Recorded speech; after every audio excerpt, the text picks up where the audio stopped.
Fas'alu ahla zikri in kuntum la ta'lamun. Hendaklah kamu tanya orang yang tahu kalau kamu tidak tahu.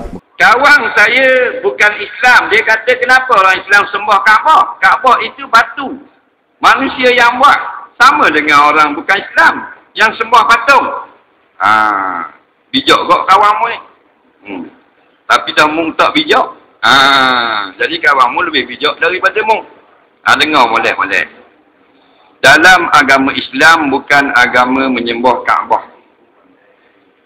Menyembah Allah. Sebab tu kita takbir Allahu Akbar. Kita dah kata Al-Ka'batu Akbar. Betul tak? Dah tu menghadap ke Kaabah. Arah. Untuk menyatukan. Kerana kita agama Tauhid. Tauhid bahasa Arab Melayu makna satu. Satu Allah. Satu Nabi. Satu kitab. Satu tujuan. Satu matlamat. Satu ibu bapa Adam. Satu tempat kembali. Iaitu ke akhirat nanti. Orang kafir sembah berhala bukan arah berhala. Kita ambil berhala, kita alih sebelah kiri, dia akan disembah pula di kiri itu. Kalau tak percaya, pergi ke tempat berhala. Tak? Berhala duduk sini. Hari ni orang semayang.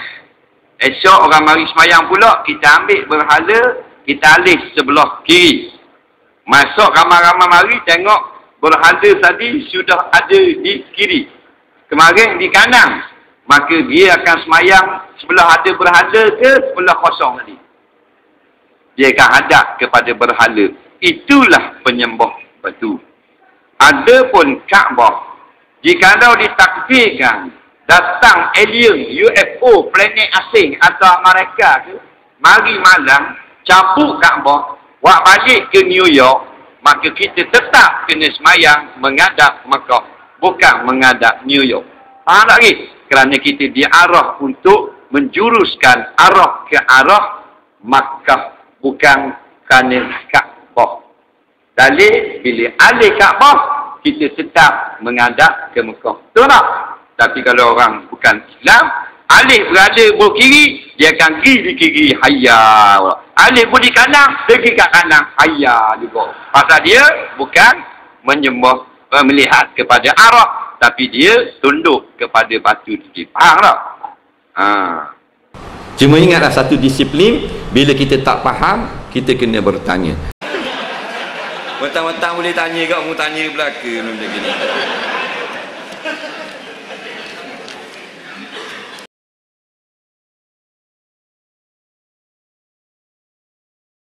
Cuma ingatlah satu disiplin, bila kita tak faham, kita kena bertanya.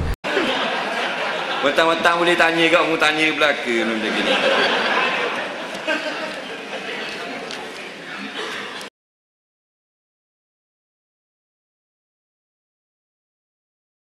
Cuma ingatlah satu disiplin, bila kita tak faham, kita kena bertanya. Petang-petang boleh tanya kat mu tanya belaka macam gini.